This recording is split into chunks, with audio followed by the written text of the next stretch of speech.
This is White Plains Week, the weekly roundup of White Plains, Westchester, and world news. With John Bailey, editor and publisher of the daily internet newspaper White Plains Citizen Net Reporter, WPCNR.com. Jim Benerofe, editor and publisher of SuburbanStreet.com and WhitePlains.com. White Plains Week, what's happening? Who are the newsmakers? What's in store for the future? The views and opinions expressed on this program are solely those of the participants.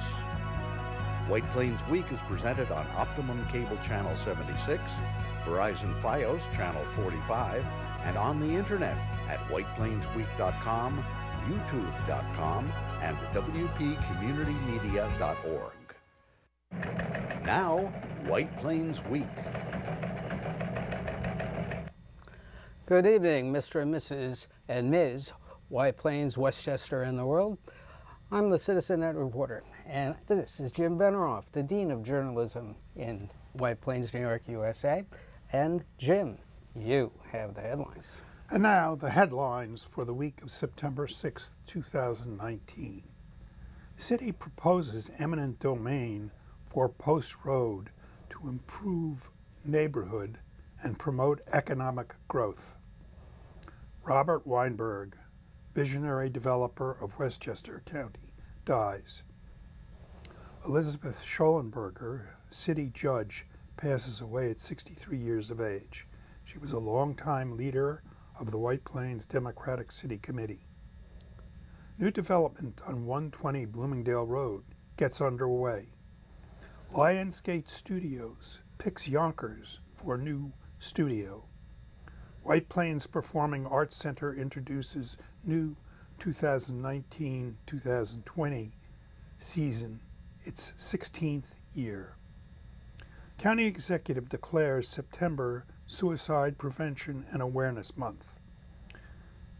And White Plains prepares to remember the victims of 9/11.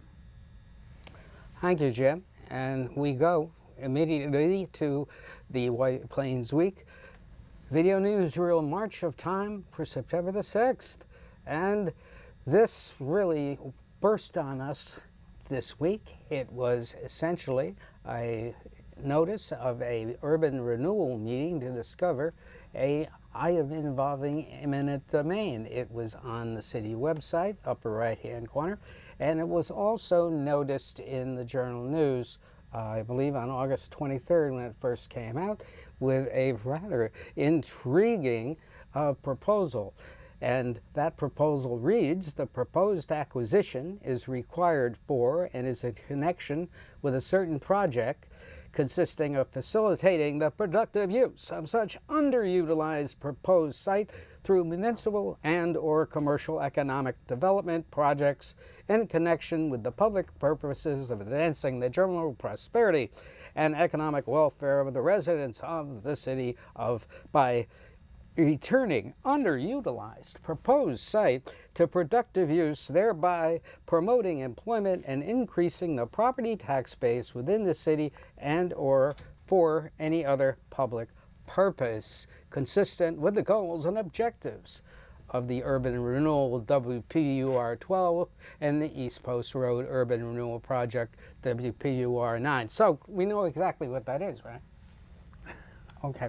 No, I mean, this is intriguing, but then attached to this notice was this diagram of the areas that the Urban Renewal Agency is seeking to perhaps eminent domain. It is the area from Winchester Street in the upper right-hand corner all the way down slightly past South Lex. Let's take a look from the satellite.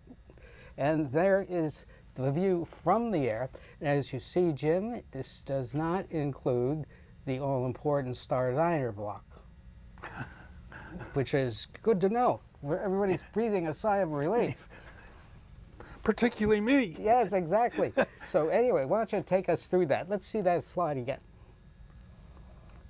There you go. You have the White Plains Surgical Center is in the area there, the Firestone Auto Care, the Burke McGowan hardware store. This is all on the north side of Post Road. And as you can see, White Plains Hospital is on the southern side, and that is not included, of course. But it is a blockbuster because most of those buildings are all independently owned.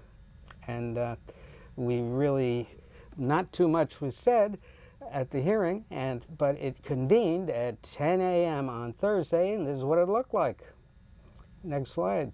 There was Norman DeShera, Mayor Tom Roach, Mr. Moriarty, and Jim Glathar, representing the Urban Renewal Board. Mr. Gomez, the Planning Department Commissioner, and John Callahan, the mayor's right-hand man there. And they heard this crowd. Next slide. There we are, and the room was pretty full. Well, maybe about half full, but there were a lot of luminaries in that audience. And two of the speakers, there were 6 in all. One was Gabe Arango, upper left-hand corner, and the other was Susan Vox of White Plains Hospital. And Mr. Arango, who was one of the owners of the parcels targeted by that eminent domain proposed site, said that they should be compensated for it. He was really upset, and as any owner might be. And the first time the owners, I understand, heard about it was when they got noticed, of the meeting. Right. And that's usually the way it works. Well, usually property owners make out pretty well with eminent domain. Yes. The people that have more problem, I think, are people who are tenants and businesses that have to actually relocate. The mayor, we'll have to see what happens. They have not approved it yet. No, they did not vote on it. They closed the hearing, and they did not vote on the eminent domain proposal. However, the mayor did say that any residents that would be displaced by any eminent domain, the city would make every effort to house them. Yeah. I don't think. How many residences are there? Not that many. Well, that number was not spoken. Yeah, I don't think it's a significantly large number. I think there's some apartments above Burke and McGowan, and there may be in the building next to that, but that's sort of about it. Yes, and however, it was pointed out by some of the other speakers that the area is not a depressed area. It's not blighted. It's virtually fully occupied, and they don't feel it really fits as something that in need of wholesale. What do you think? I think there's some pretty. I think that the Burke and McGowan building is pretty old. I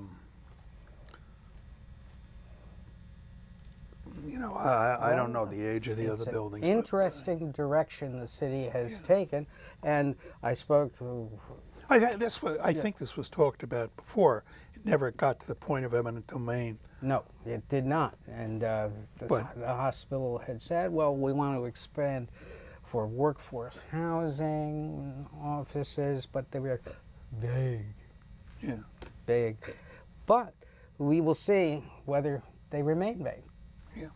And in fact, Susan Fox did say, when I asked her if the hospital had suggested to the city that they eminent in the property so the hospital could expand, Ms. Fox said no. In fact, no, well, they wouldn't have specifically done that, I don't think, unless they specifically had already decided they wanted the property. Right. Well, she said they didn't. So. Yeah. Now, moving along with this, do we remember urban renewal of the past? Next slide, please. Well, it looked like this. This is going back to the 1970s, these pictures. Tell us how urban renewal came about. You had mentioned that some merchants. Well, came together. that was one asset. Those were, I don't remember exactly. It took place, I believe, under Mayor Hendy, Right. that they made a decision to go into whatever the urban renewal program was at that time. And I think they took approximately, I might be wrong on this because I'm trying to remember exactly, I think they took a total of between 140 and 170 acres of property in the downtown area. And it took quite a while for the urban renewal to really get underway. The first project I think that really took place in urban renewal was the White Plains Mall, which was built by Right. my family. Right. And that was completed, I believe, in 1972.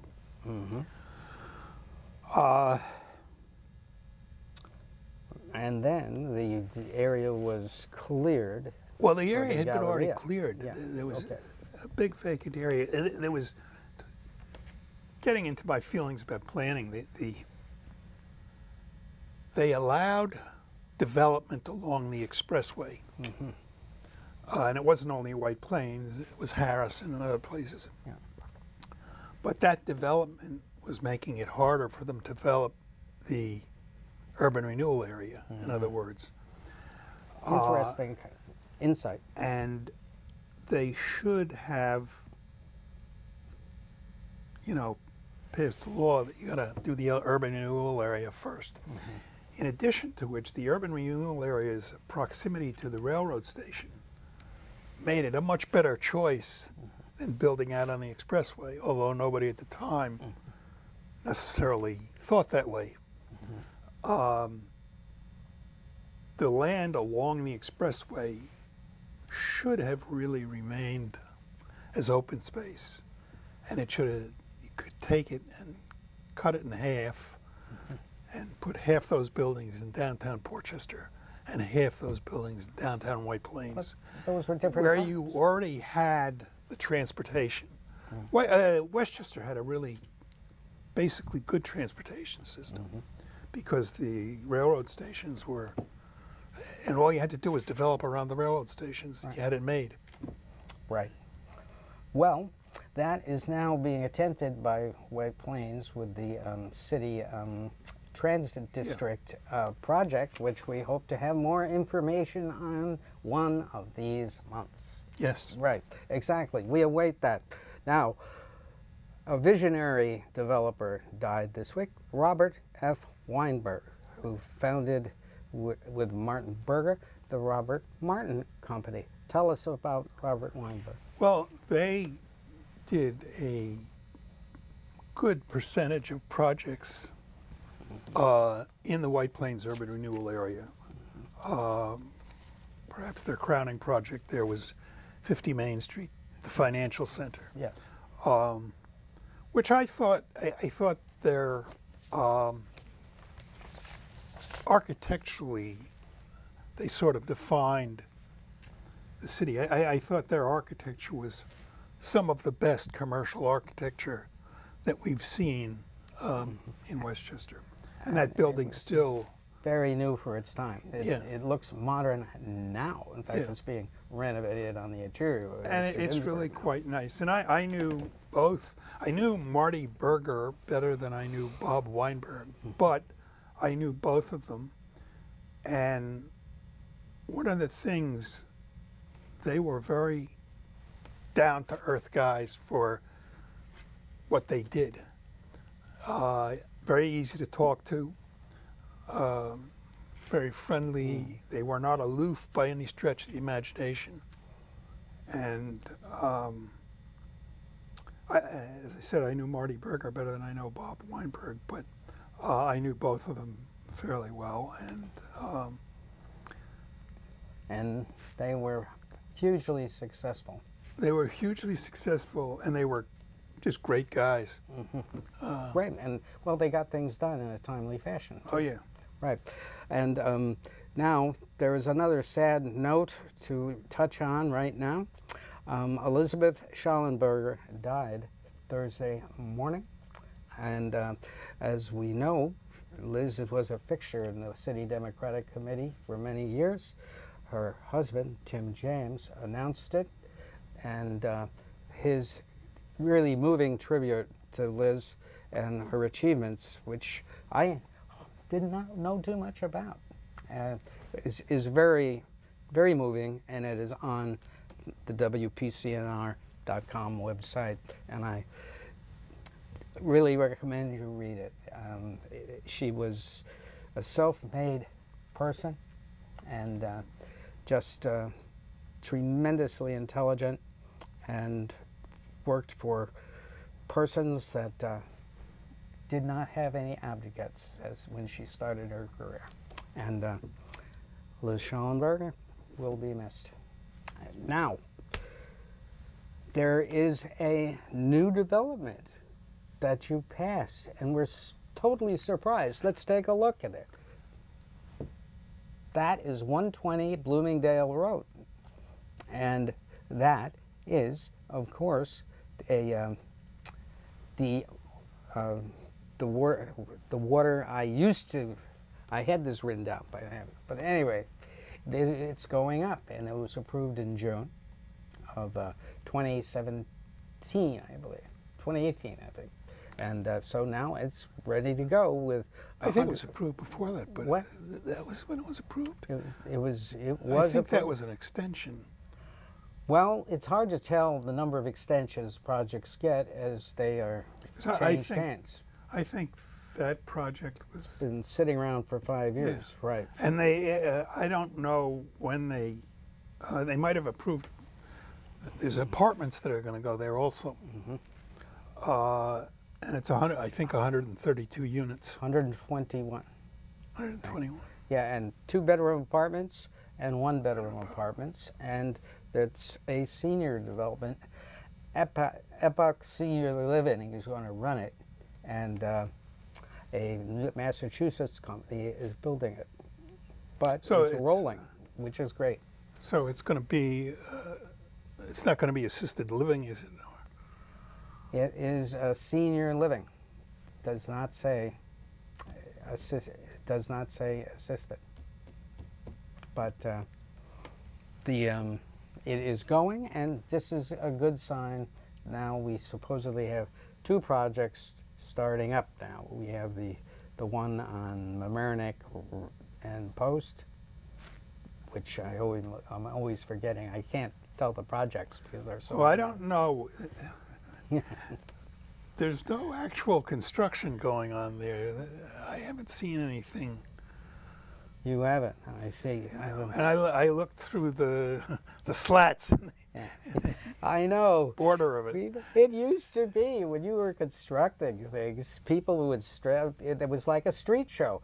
Not anymore. And why is that? Because people don't want you to see that nothing is happening. Yeah? I didn't see anything going on there. Yeah. But we'll see. Well, we keep looking for those cranes to develop. Like now, Lionsgate Studios has picked Yonkers for its new studio. This was appeared on Fox News, and Yonkers is really going to be a boom town. They'll have that casino at Yonkers. the Eternal City. I forget it. What do they call that? That casino. Empire City. That not the Eternal City. Hopefully not. But be that as it may, do you know anything about it? Because I did not see the report. Lionsgate Studios. Yeah. I don't know any of the real details. I saw a picture on the news last night, and it's looks like a fairly huge complex. Right. I don't know exactly where it is. I think it's in the downtown area of Yonkers. It's near the station. Mm-hmm. It's an area they've been trying to get going for years. Yeah. Yeah. But look, it's too bad White Plains didn't get it, since they shoot so many movies in White Plains around the Yeah, metro well, maybe we area. could get another studio. Maybe we Lionsgate's could. not the only one going. Right. Now, White Plains Performing Arts Center introduced a new 2019-20 season. This is the 16th year the Arts Center has been running in White Plains, and they've increased their funding, they tell me, and they're bringing 2 new productions of shows that people will be familiar with. Aida, Tim Rice's Aida is going to be one of their main productions, and also Newsies, a very, very good show. And now, the county executive has also declared September to be Suicide Prevention and Awareness Month. And in this, he has made a number of efforts to equate people with suicide help, to avoid it or to deal with problems. And Michael Orth, who is the head of mental health for the county and is a resident of White Plains,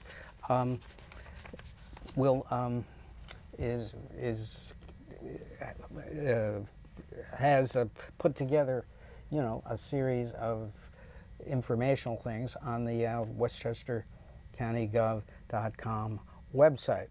Now, also tonight, or rather on Saturday night at 7, or on the WhitePlainsCommunityMedia.org, you can see a rebroadcast of this young woman's Dr. Jill Harkavy Friedman, who is research director for the American Foundation for Prevention of Suicide, when she appeared on People to Be Heard a number of years ago. But the information is absolutely current, and I heartily recommend to learn about the problems and who is most at risk.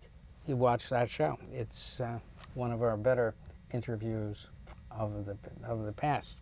And now, as we prepare for the 9/11 anniversary, what are your thoughts?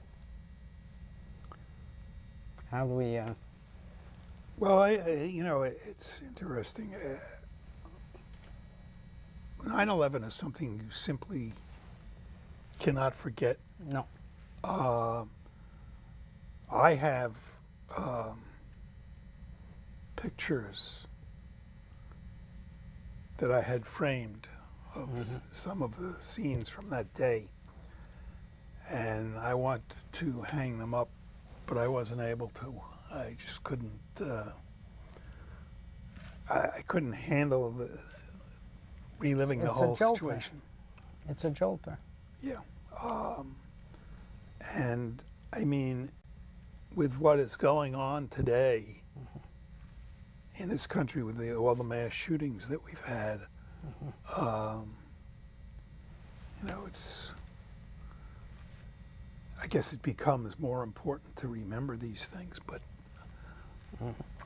we should, the way I look at it, it is a reminder that we have to look at improving things and paying attention to things so they don't degenerate in this kind of violence ever again. But it seems to be happening, as you point out, nationally. And shootings here, shootings there. Like, there were 2 to 3 this week. There was one this morning. People are settling their problems and taking out their insecurities on other people whom they don't know, just for the heck of it. The amount of violence in this country today is incredible. It seems to be a solution. The violence is being promoted as a solution to problems, and it's not. It just makes them worse. Just makes them worse, and it's just, we become inured to it, and as violence proliferates, you become insensitive to it. So we should never be insensitive to the 9/11 memories, and you should check out on the Westchester County website, you know, some of the remembrances that are being staged around the county. Now, for all you news fans, we have maybe good news. News 12 is now going to be the news provider for Verizon Fios.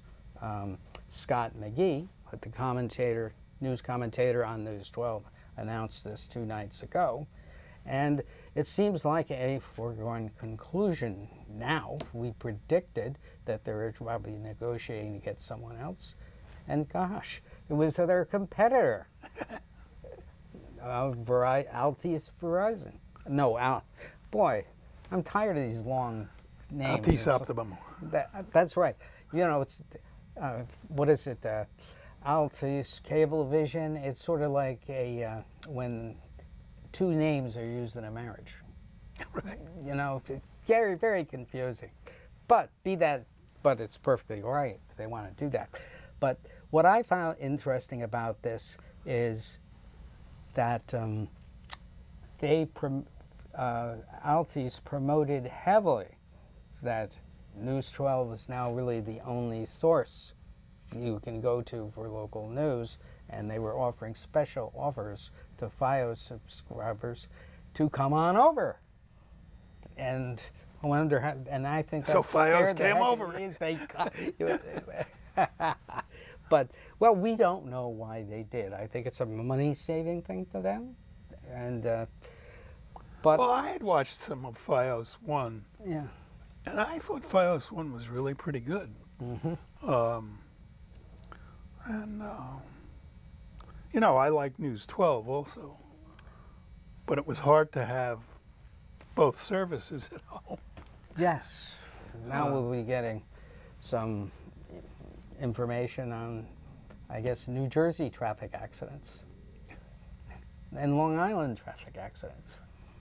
But anyway, at least that news crisis was solved. However, it solves no problems for the regional news network, which we do not know what's going to happen to all those. Now, the regional workers. news network has gone out of business, or?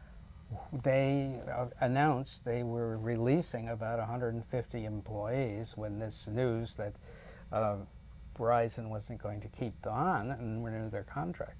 So, well, one of the things is news organizations really, even if you're small like we are, you really need staff to do stuff. tell me about it. It's Exactly. Either that, and you have to use the staff well. yes. Right. You have to treat them like your most valuable asset. And what I have read from people who used to work for RNN, that was not their feeling. You know, and but right now, that's the news for the week. John Bailey, Jim Benerofe. Good night for White Plains Week. This has been White Plains Week, news and commentary about White Plains, Westchester, and the world. The views and opinions expressed on this program were solely those of the participants.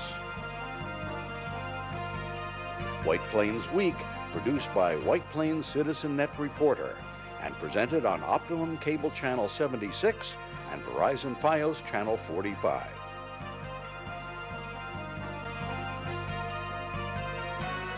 You may view White Plains Week anytime on the internet at whiteplainsweek.com, youtube.com, and wpcommunitymedia.org.